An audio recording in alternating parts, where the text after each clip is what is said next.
सभी साथियों को नमस्कार, जय Hind. RS chemistry YouTube channel में आपका हार्दिक स्वागत अभिनंदन है। आज हम स्टार्ट करने जा रहे हैं अति महत्वपूर्ण MCQ series. First grade, second grade, college lecture, आने वाले सभी एग्जामिनेशन के लिए अति महत्वपूर्ण प्रश्नों की सीरीज़ आज हम आरंभ करने जा रहे हैं। तो आइए देखते हैं आज की सीरीज़ डी ब्लॉक्स। तो देखते हैं फर्स्ट क्वेश्चन। वह संकुल आयन जिसके केंद्रीय धातु परमाणु में कोई डी इलेक्ट्रॉन नहीं होता है। तो यहाँ पर देखिए हम फर्स्ट जो कॉम्प्लेक्स दे रखा है वो एम एन की ऑक्सीजन स्टेट यहाँ से निकाल लेंगे अपने। तो क्या आएगा अपने पास में एम की ऑक्सीजन स्टेट कितनी है यहाँ पर +7 आ रही है। इट मीन्स इसके डी के अंदर इलेक्ट्रॉन देखें तो 3D में कितने इलेक्ट्रॉन रहेंगे 0। सेम वे अगर हम इस कॉम्प्लेक्स में बात करें फेरस के, तो यहाँ पर क्या है आयरन है वो क्या है वो भी क्या है यहाँ पर +3 ऑक्सीजन स्टेट में है। इट मीन्स इसके अंदर कितने इलेक्ट्रॉन हैं, इसके अंदर इलेक्ट्रॉन होंगे 3D के अंदर कितने 5 इलेक्ट्रॉन होंगे। सेम वे क्रोमियम की बात करें यहाँ पर, तो क्रोमियम इज ऑल्सो क्या है +3 oxygen state. It means chromium के अंदर बात करें हम यहाँ पर, तो क्रोमियम में 3D में कितने इलेक्ट्रॉन है यहाँ पर 3D में इलेक्ट्रॉन देखें तो क्या होगा यहाँ पर आ जाएंगे अपने पास में 3 इलेक्ट्रॉन। सेम वे अगर बात करें कोबाल्ट की, तो कोबाल्ट भी क्या है यहाँ पर +3 ऑक्सीजन स्टेट में है और इसके भी आउटर ऑफ ऑर्बिटल के अंदर 3D के अंदर कितने इलेक्ट्रॉन हैं 6 इलेक्ट्रॉन हैं। इट मीन्स हमारे क्वेश्चन का आंसर तो पहले ही मिल चुका है कि डी के अंदर कोई इलेक्ट्रॉन नहीं है। इट मीन्स ऑप्शन क्या आ जाएगा इसका ए आ जाएगा। देखते हैं अगला क्वेश्चन। अधोलिखित यौगिकों में अनुचुंबकीय व रंगीन दोनों हैं। अनुचुंबकीय मतलब क्या है यहाँ पर ये है पैरामैग्नेटिक एंड कलरफुल। अब पैरामैग्नेटिक वो कौन से होते हैं, हम कहते हैं पैरामैग्नेटिक का मतलब ये है कि जिनके अंदर क्या हो कम से कम क्या हो एक इलेक्ट्रॉन तो क्या हो अनपेयर्ड हो, तो वो क्या होते हैं पैरामैग्नेटिक। ठीक है, इसी प्रकार से कलरफुल कौन से होते हैं जिनके अंदर क्या हो डी ट्रांजिशन पॉसिबल हो। तो यहाँ पर देखते हैं हमने फर्स्ट ऑप्शन देखें अपन, तो यहाँ पर ऑक्सीजन स्टेट निकालें किसकी क्रोमियम की, तो क्रोमियम इज +6 ऑक्सीजन स्टेट। यहाँ पर क्रोमियम क्या है +6 ऑक्सीजन स्टेट में है, तो 3D में क्या है 0 इलेक्ट्रॉन्स हैं। इट मीन्स न तो यहाँ पर डी ट्रांजिशन पॉसिबल है और ना ही इसमें क्या है अनपेयर्ड इलेक्ट्रॉन है। इट मीन्स ये क्या है दोनों कंडीशन में किसी को भी फॉलो नहीं कर रहा। अगर यहाँ पर देखें अपन टाइटेनियम की बात करें, टाइटेनियम का कॉम्प्लेक्स है, यहाँ पर टाइटेनियम की बात करें तो टाइटेनियम क्या है यहाँ पर +4 ऑक्सीजन स्टेट में है। तो +4 ऑक्सीजन स्टेट में है तो इसके अंदर भी 3D में कितने इलेक्ट्रॉन रहेंगे 0। इट मीन्स यहाँ भी अनपेयर्ड इलेक्ट्रॉन नहीं है और ना ही क्या है, तो अनपेयर्ड इलेक्ट्रॉन न होने के कारण क्या है ये पैरामैग्नेटिक भी नहीं है और कलरफुल भी नहीं है क्योंकि डी ट्रांजिशन पॉसिबल नहीं है। सेम भी बात करें अपने पोटेशियम में साइनो क्यूपरेट की बात करें अपन, तो यहाँ पर जो कॉपर है वो क्या है +1 ऑक्सीजन स्टेट के अंदर है। इट मीन्स क्या है यहाँ पर 3D में कितने इलेक्ट्रॉन है 10, यानी ये भी क्या है फुल फिल्ड है। क्या है ये फुल फिल्ड है जो पूरा भरा हुआ है। इट मीन्स क्या है यहाँ पर ये भी क्या है न तो डी ट्रांजिशन होगा और न ही क्या है ये पैरामैग्नेटिक है। लास्ट कॉम्प्लेक्स देखते हैं वेनेडियम कॉम्प्लेक्स हैं। वेनेडियम कॉम्प्लेक्स है, यहाँ पर वेनेडियम की ऑक्सीजन स्टेट कितनी है वेनेडियम है वो +4 ऑक्सीजन स्टेट के अंदर है। इट मीन्स यहाँ पर अगर देखिए हम स्कैंडियम टाइटेनियम वेनेडियम यानी एटॉमिक नंबर कितना है 23। इट मीन्स 3D में कितने इलेक्ट्रॉन हैं 3D में क्या है 1 इलेक्ट्रॉन अभी तक बचा हुआ है, इसलिए यहाँ पर डी ट्रांजिशन भी पॉसिबल है। अनपेयर्ड इलेक्ट्रॉन होने के कारण क्या है ये पैरामैग्नेटिक भी है। तो इसलिए ध्यान रखना कि वो कंपाउंड जिनमें क्या हो कम से कम एक अनपेयर्ड इलेक्ट्रॉन हो वो तो क्या होते हैं पैरामैग्नेटिक, और जिनके अंदर क्या हो डी ट्रांजिशन या चार्ज ट्रांसफर स्पेक्ट्रा पॉसिबल हो वो क्या होते हैं कलरफुल। देखते हैं अगला क्वेश्चन। क्या यहाँ पर क्या है दो कॉम्प्लेक्स दिए हैं कोबाल्ट के और यहाँ पर पूछते हैं कि इनमें के अंदर कौन सी आइसोमरिज्म है, आयनन है, लिगेंड है, लिंकेज है या फिर हाइड्रेट टाइप की है। हमने क्या है आपने पढ़ा भी होगा आइसोमरिज्म के बारे में। तो आइसोमरिज्म कितने टाइप की है, यहाँ पर 2 टाइप की होती है। एक तो होती है स्ट्रक्चरल और एक होती है स्टीरियो। एक होती है अपने पास में स्टीरियो। तो 2 तरह के आइसोमरिज्म अपन पढ़ते हैं। तो अगर हम बात करें हम स्ट्रक्चरल की, स्ट्रक्चरल में क्या होता है, आयनन भी होता है, लिगेंड होता है, लिंकेज होता है, हाइड्रेट होती है, और एक क्या होती है, पोजिशनल आइसोमरिज्म।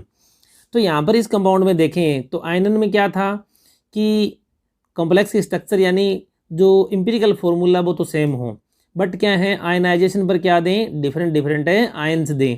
तो यहाँ पर देखो ये डिफरेंट डिफरेंट आयंस, यहाँ पर क्या है Br आयंस मिलेगा, यहाँ पर क्या मिलेगा, सल्फेट आयंस। ठीक है, तो इट मीन्स यहाँ पर क्या है, जो आइसोमरिज्म है वो कौन सी है, आयनन आइसोमरिज्म शो करता है। अगला प्रश्न देखें, संक्रमण तत्वों की दूसरी, तीसरी, पहली श्रेणी में उपस्थित तत्वों का समूह है। अब देखो हम बात करें अपने पास में दूसरी का मतलब क्या है कि 4D, ये तो 4D का हो, तीसरी का मतलब क्या हो 5D का हो, और पहली का मतलब क्या है 3D का हो। इस ऑर्डर में कौन सा लगा हुआ है। देखो जब इस तरह के क्वेश्चन अपन सॉल्व करते हैं तो अपने को ऑर्डर का ध्यान रखना है। जैसे क्वेश्चन लिखा हुआ अपने को आंसर देना है वो अकॉर्डिंग टू क्वेश्चन देना है। और ये सारे के सारे जो क्वेश्चन अपन कर रहे हैं ये किसी न किसी एग्ज़ाम में, आरपीएससी एग्ज़ाम में पूछे गए हैं। तो यहाँ पर देखें 4D के अंदर सबसे पहले हम PD की बात करें तो PD क्या है, वास्तव में 4D का है। PT की बात करें तो ये 5D का है। लेकिन इट्रियम की बात करें तो ये क्या है, कौन से का है, सेकंड का। अपने क्या चाहिए, फर्स्ट का, इसलिए ये तो नहीं हो सकता। फिर Ag की बात करें अपन यहाँ पर तो Ag क्या है, सेकंड ग्रुप का है। कॉपर की बात करें तो फर्स्ट का आ गया, इसलिए ये भी नहीं है। अगर हम बात करें थर्ड की, इट्रियम की, तो इट्रियम है वो क्या है, वो सेकंड का भी है। उसके बाद टंगस्टन की बात करें ये भी क्या थर्ड का है। स्कैंडियम की बात करें हम ये फर्स्ट का है। इट मीन्स करेक्ट ऑप्शन होगा वो क्या होगा, C होगा। तो साथियों ध्यान रखना जब भी इस तरह क्वेश्चन दिया हुआ हो तो आप लोगों को क्या करना है, क्वेश्चन की लैंग्वेज जरूर देखनी है। सबसे ज़्यादा गलती होती है या तो इस तरह के क्वेश्चन में या होती है ट्रू एंड फॉल्स के अंदर। अगला क्वेश्चन देखें, निम्न में से कलरफुल नहीं है यानी रंगहीन है, कलरलेस की बात हो रही है। यहाँ पर किसकी बात हो रही है, कलरलेस की बात हो रही है। कलरलेस की बात करें अपन तो अपने पास में क्या होना चाहिए, जिसके अंदर क्या होगा कि DD ट्रांजिशन नहीं हो या 4 ट्रांसफर स्पेक्ट्रा नहीं हो, तो वो क्या है, सारे के सारे क्या होते हैं, कलरलेस होते हैं। तो अब देखिए सबसे पहले वेनेडियम की बात करें तो वेनेडियम के देखिए +3 में, तो 3D में कितने इलेक्ट्रॉन है, D2 इलेक्ट्रॉन है। तो यहाँ पर DD ट्रांजिशन पॉसिबल है, कलरफुल है। टाइटेनियम की बात करें यहाँ पे भी कितना है, 3D में कितने इलेक्ट्रॉन रहेंगे, 3D में देखो ये जो होता है ऑक्सीजन स्टेट को निकालने के बाद में लिख रहा हूँ मैं यहाँ पर, तो यहाँ पर कितने हैं, 1 इलेक्ट्रॉन है। यहाँ भी DD ट्रांजिशन पॉसिबल है। स्कैंडियम की बात करें तो +3 चार्ज होने पर इस पर कितना आ जाएगा, 3D पर, 3D में कितने इलेक्ट्रॉन होंगे, 0। तो यहाँ पर क्या है, न तो DD ट्रांजिशन पॉसिबल है और न ही 4 ट्रांसफर स्पेक्ट्रा पॉसिबल है, कुछ ही पॉसिबल नहीं है, इसलिए ये क्या है, कलरलेस। तो ये क्या होगा, कलरलेस होगा। D की बात करें यहाँ पर 3D तो ध्यान रखा 3D में D9 रह जाएंगे, इसलिए यहाँ पर क्या है, ये कलरफुल होगा। बाकी ये क्या है, कलरलेस। यहाँ पर स्कैंडियम इसका आंसर होगा करेक्ट। अगला प्रश्न देखें, निम्नलिखित में से कौन सा फेरी मैग्नेटिक यौगिक का सही का उदाहरण नहीं है। अब देखो मैग्नेटिज्म पढ़ते हैं अपने, तो मैग्नेटिज्म में जब पढ़ते हैं तो अपने पास में 5 टाइप मेनली पढ़ते हैं। एक तो होता है पैरा मैग्नेटिक, और एक होता है अपने पास में डायमैग्नेटिक, और एक होता है अपने पास में फेरोमैग्नेटिक, और एक होता है एंटी फेरी मैग्नेटिक, और एक होता है फेरी मैग्नेटिक। और आपको पता है फेरी मैग्नेटिक में क्या होता है, मैग्नेटाइट के कंपाउंड आते हैं, किसके, मैग्नेटाइट के। ठीक है, मैग्नेटाइट के कंपाउंड जो होते हैं वो सारे के सारे क्या होते हैं, फेरोमैग्नेटिक्स। तो फेरी मैग्नेटिक्स की बात हो रही है अपने यहाँ पर। तो मैग्नेटाइट देखो ये बड़ा हुआ है, ये मैग्नीशियम का कंपाउंड हो गया मैग्नेटाइट में, ये जिंक का हो गया।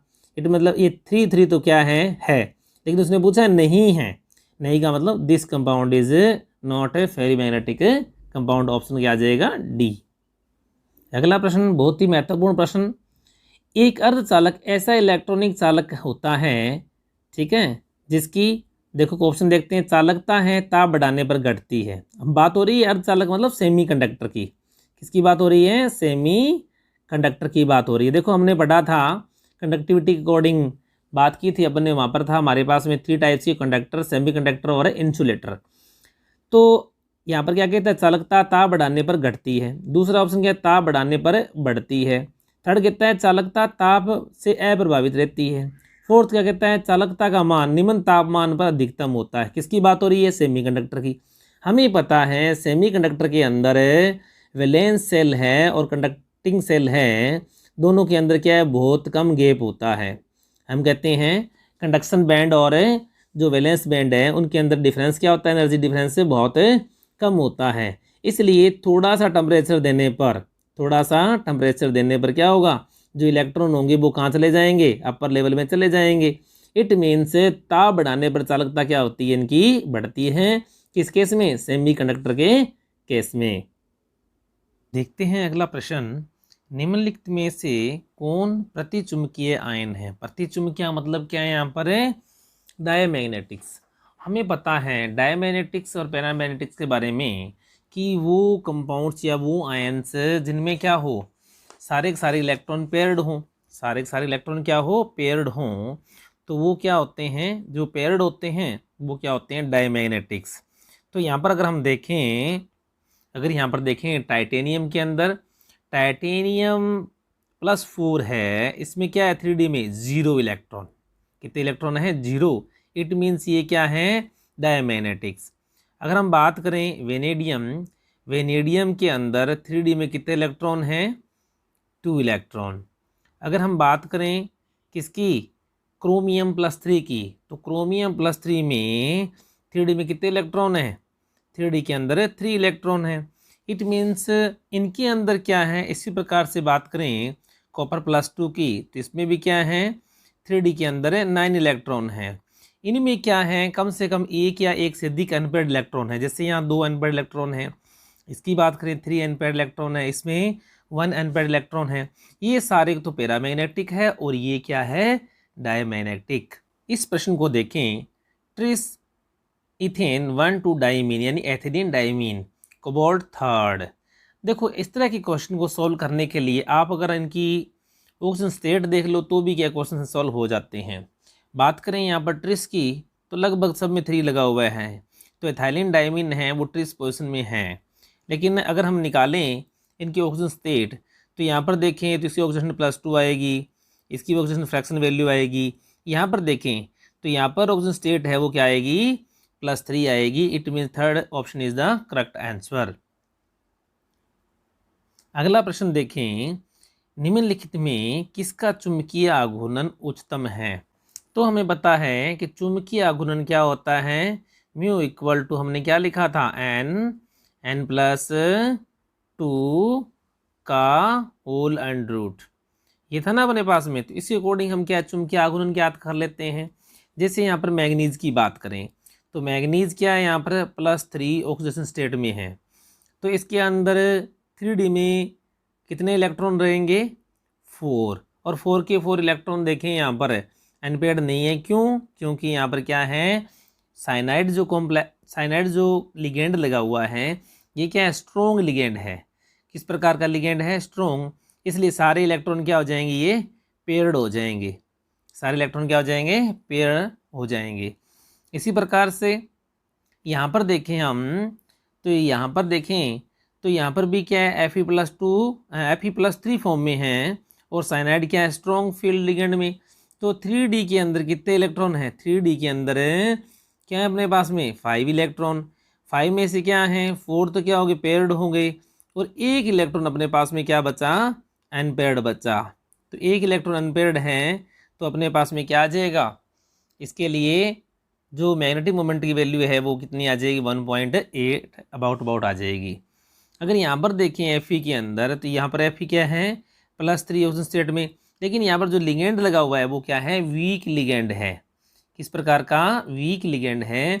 इसलिए यहाँ पर क्या होगा?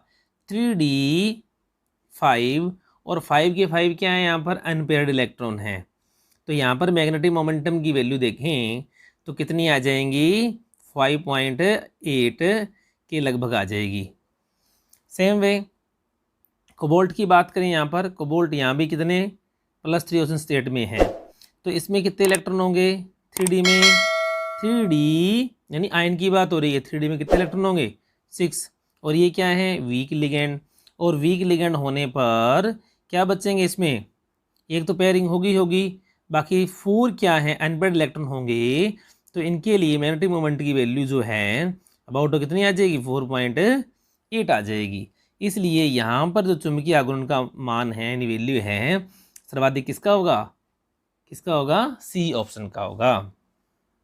देखते हैं अगला प्रश्न, यहाँ पर है पीडी का यानी प्लेडियम का आउटर इलेक्ट्रॉनिक कॉन्फ़िगरेशन। तो आउटर इलेक्ट्रॉनिक कॉन्फ़िगरेशन है हमें पता है, नॉर्मली अगर हम देखें जैसे निकल हमें पता है निकल प्लेडियम और उसके बाद में क्या होता है प्लेटिनम होता है। तो यहाँ पर नॉर्मल देखें हम तो 4D आएगा, तो पक्का पता है अपने को 4D 8 और 5s कितना आएगा 5s कितना आएगा 2। लेकिन यहाँ पर इलेक्ट्रॉनिक कॉन्फ़िगरेशन में क्या होता है कि ये इलेक्ट्रॉन हैं वो किस में चले जाते हैं, किसमें डी में चले जाते हैं। तो कितना हो जाता है यहाँ पर 4D10, क्या होता है 4D10, क्योंकि ऊपर से नीचे आते हैं साइज बढ़ता है। तो यहाँ पर सारे इलेक्ट्रॉन किस में आते हैं 4D10 और 5s क्या आता है 0। तो इसका जो मूल इलेक्ट्रॉनिक कॉन्फ़िगरेशन क्या आता है इसका सी ऑप्शन करेक्ट आंसर रहता है किसके लिए प्लेडियम के इलेक्ट्रॉनिक कॉन्फ़िगरेशन के लिए। अगला क्वेश्चन है निम्न में से कौन से तत्व अंतरावकाशी यानी इंटरस्टिशियल कंपाउंड बनाते हैं। इंटरस्टिशियल कंपाउंड पता है ना अपने को कि जो 3D ब्लॉक के एलिमेंट्स है या डी ब्लॉक के एलिमेंट्स हैं वो हाइड्रोजन है, कार्बन है, बोरॉन है और नाइट्रोजन है। इनके साथ में मिलकर क्या बनाते हैं इंटरस्टिशियल कंपाउंड की फॉर्मेशन करते हैं। तो इनमें से कौन से तत्व अंतरावकाशी बनाते हैं, तो ध्यान रखना Fe भी बनाता है, कोबाल्ट भी बना सकता है, निकल भी बना सकता है, इसका मतलब ऑल ऑफ दीज। देखो डी ब्लॉक मात्र एक ऐसा ब्लॉक है जिसमें से सारे क्वेश्चन बहुत सिंपल आते हैं। हमें अगर इलेक्ट्रॉनिक कॉन्फ़िगरेशन का पता है, ठीक है, तो हम क्या सारे क्वेश्चन इजीली क्या कर सकते हैं सॉल्व कर सकते हैं। नेक्स्ट क्वेश्चन है आरपीएससी के अंदर आया हुआ क्वेश्चन है, बहुत ही महत्वपूर्ण क्वेश्चन है। क्या कहता है +2 +3 व +4 ऑक्सीडेशन स्टेट कौन कौन से एलिमेंट दिखाने वाला सेट है। अब देखो स्कैंडियम की बात करें +3 होती है लेकिन +4 नहीं होती है, इसका मतलब ये तो नहीं होगा। अगर हम बात करें यहाँ पर टाइटेनियम की, तो टाइटेनियम +3 भी शो करता है, +4 भी शो करता है और +2 भी शो करता है। सेम वे अगर निकल की बात करें, निकल भी क्या है +2 3 और 4 शो कर सकता है। इसलिए यहाँ पर करेक्ट आंसर क्या हो जाएगा टाइटेनियम एंड निकल वाला। अगर हम बात करें Fe की, तो Fe +2 और +3 तो करता है लेकिन Fe +4 नहीं करता, ध्यान है ना, तो ये नहीं होगा। जिंक की बात करें तो जिंक क्या करता है +2 करता है, +3 और +4 शो नहीं करता, इसलिए ये भी नहीं होगा। तो इसलिए आपको अगर वहाँ पर क्या ऑप्शन एलिमिनेशन कर सकते हो तो क्या क्वेश्चन करना आसान होगा। नेक्स्ट देखते हैं निम्नलिखित में से कौन सा संकुल ज्यामितीय समावता प्रदर्शित नहीं करता है, यानी जिसमें ज्योमेट्रिकल आइसोमरिज्म नहीं होती है। इस बात ध्यान या कई बार क्वेश्चन क्या है नहीं और सही के चक्कर में हम गलत कर देते हैं, तो ध्यान रखना। तो यहाँ पर देखो ये क्या है अपने पास में प्लेटिनम का कंपाउंड है, ये शो करेगा बिल्कुल। इसी प्रकार से ये प्लेटिनम का कंपाउंड है यहाँ पर 2 है, ये भी ज्योमेट्रिकल आइसोमरिज्म शो करेगा, बिल्कुल करता है। ये देखो कोबाल्ट है, कोबाल्ट हमने बताया ना यहाँ पर फेक एंड मेरिडोनियल करते हैं, ठीक है ना, फेक एंड मेरिडोनियल, तो इसमें भी क्या है ये करता है। जबकि बात करें निकल टेट्राक्लोराइड की, तो ये क्या होता है हमें पता है निकल और जैसे कंपाउंड हैं वो क्या है 3D वाले होते हैं, 3D8 वाले होते हैं। और 3D8 वाले जो होते हैं वो क्या हैं वीक फील्ड में तो क्या बनाते हैं sp3, ठीक है, और स्ट्रॉन्ग फील्ड में क्या बनाते हैं यानी dsp2 यानी स्क्वायर प्लेनर बनाते हैं। तो यहाँ पर निकल टेट्राक्लोराइड है, ये क्या है टेट्राहेड्रल है, क्या है टेट्राहेड्रल कॉम्प्लेक्स बनाता है। इट मीन्स ये किसी प्रकार की ज्योमेट्रिकल आइसोमरिज्म शो नहीं करता है। देखते हैं बहुत इजी सा क्वेश्चन है, ये आरपीएससी टेक्निकल कॉलेज लेक्चर की इक्विपमेंट में आया हुआ था क्वेश्चन है ये कि ड्रासिडियम हैं वो कौन से ब्लॉक का है, तो हमें पता है ड्रास्टेडियम किसका है, डी ब्लॉक का। अगला प्रश्न देखें, संकर्ण तत्वों का बाहरी इलेक्ट्रॉनिक विन्यास होता है, यानी हम कह दें कि ट्रांजिशन जो एलिमेंट हैं उनका इलेक्ट्रॉनिक कॉन्फ़िगरेशन क्या होता है। नॉर्मल देखें प्लस वाला तो नहीं होता, बिल्कुल भी ख़त्म हो गया। अब इसकी बात करें यहाँ पर S2 है, यहाँ पर ND कितना है 1 to 5, ये भी नहीं होगा। इसमें देखें यहाँ पर S हैं, P हैं, ND 1 to 5 दे दिया, तो ये भी नहीं है। Same to same last option देखें यहाँ पर S है, P हैं, D हैं और 1 to 10 है। ये हमारे पास में ऑप्शन क्या है, करेक्ट ऑप्शन होगा। देखो आंसर जो देना होता है हमेशा ध्यान रखना, ऑप्शन को देख के देना होता है, चाहे भले उसका आंसर हो सकता है अपने पास में कुछ अलग हो, लेकिन ऑप्शन के अकॉर्डिंग वो क्या पूछ रहा है उसके अकॉर्डिंग अपने को क्या देना है, आंसर देना होता है। अगला प्रश्न बहुत ही महत्वपूर्ण प्रश्न है, निम्न में संक्रमण तत्वों के बारे में असत्य है यानी फॉल्स है, तो फॉल्स क्या है, कौन सा है। सबसे पहले देखो, यह चुंबकीय गुण दर्शाता है, मैग्नेटिक मोमेंट शो करता है, बिल्कुल करता है। परिवर्तनशील संयोजकता दर्शाता है, हाँ दर्शाता है। ये कलरफुल होते हैं, बिल्कुल कलरफुल होते हैं। बात हो रही है ट्रांजिशन मेटल की, और हम क्या कहते हैं, ट्रांजिशन एलिमेंट वो होते हैं। देखो डी ब्लॉक की अलग बात है, ट्रांजिशन की बात हो रही है जिसमें डी कम्प्लीटली फील्ड ना हो, डी क्या हो, इनकम्प्लीटली फील्ड हो, क्या हो, इनकम्प्लीटली फील्ड हो, तो वो क्या होगा, वो होगा ट्रांजिशन एलिमेंट।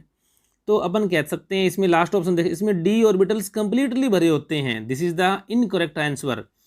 ठीक है, तो ये क्या है, इनकरेक्ट है, इसलिए हमारे पास में सही आंसर क्या आएगा, डी ऑर्बिटल पूर्णतः भरे होते हैं, ये क्वेश्चन का आंसर रहेगा, क्योंकि ट्रांजिशन एलिमेंट की बात हो रही है, डी ब्लॉक की बात नहीं हो रही है। अगला प्रश्न है, निम्न में सर्वाधिक चुंबकीय आघूर्णन दर्शाने वाला तत्व है। चुंबकीय आघूर्णन, चुंबकीय आघूर्णन बताना अपने पास में म्यू की वैल्यू देखते हैं अपने, किससे निकालते थे, n क्या था, n+2 का होल अंडर रूट। देखो इस तरह के क्वेश्चन बहुत आते हैं यहाँ पर डी ब्लॉक में। तो क्या होता है कि चुंबकीय आघूर्ण किसका ज़्यादा होगा, जिसमें अनपेड इलेक्ट्रॉन की संख्या भी क्या होगी, ज़्यादा होगी। जिसमें अनपेड इलेक्ट्रॉन की संख्या ज़्यादा है उसमें क्या होगा, उसमें चुंबकीय आघूर्ण भी क्या होगा, ज़्यादा होगा।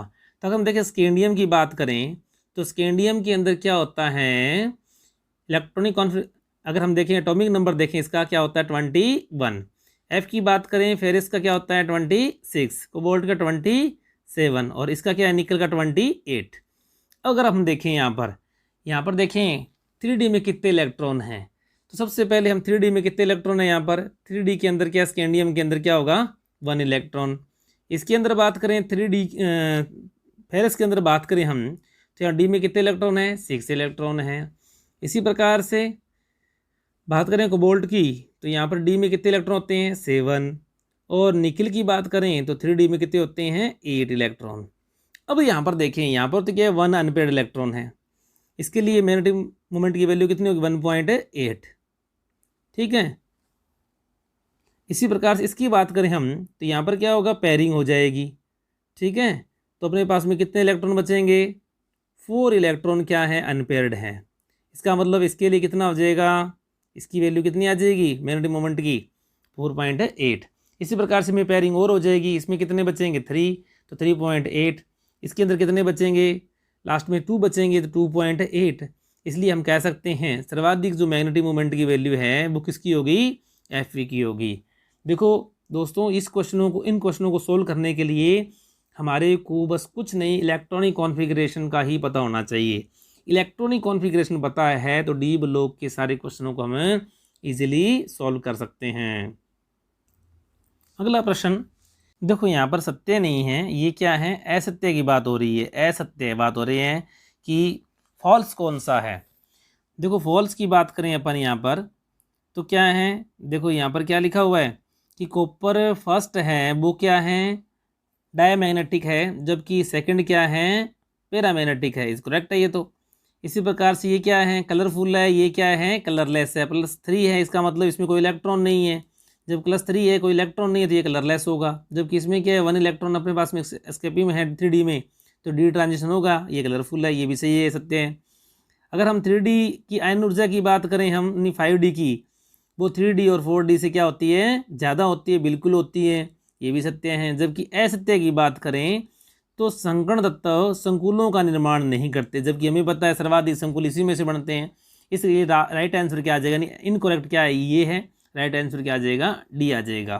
तो ध्यान रखना, वहाँ पर सत्य असत्य के कथन में आप लोग बहुत सारे साथी हैं वो क्या करते हैं, मिस्टेक करते हैं। और देखते हैं आज का अंतिम क्वेश्चन, निम्न में से कौन सा तत्व 3D श्रेणी का नहीं है।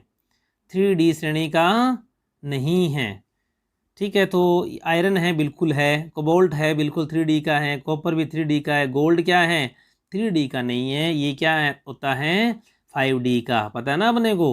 क्या लिखते हैं अपने, कॉपर, सिल्वर और क्या होता है, गोल्ड, ठीक है। तो ये क्या है, 5D सीरीज का एलिमेंट है, इसलिए क्या जिसका करेक्ट आंसर है। तो ये थे आज के 20 बहुत महत्वपूर्ण क्वेश्चन जो आरपीएससी के एग्ज़ाम के अंदर विभिन्न एग्ज़ाम्स के अंदर पूछे भी गए हैं और आने की संभावना बनी भी रहती है।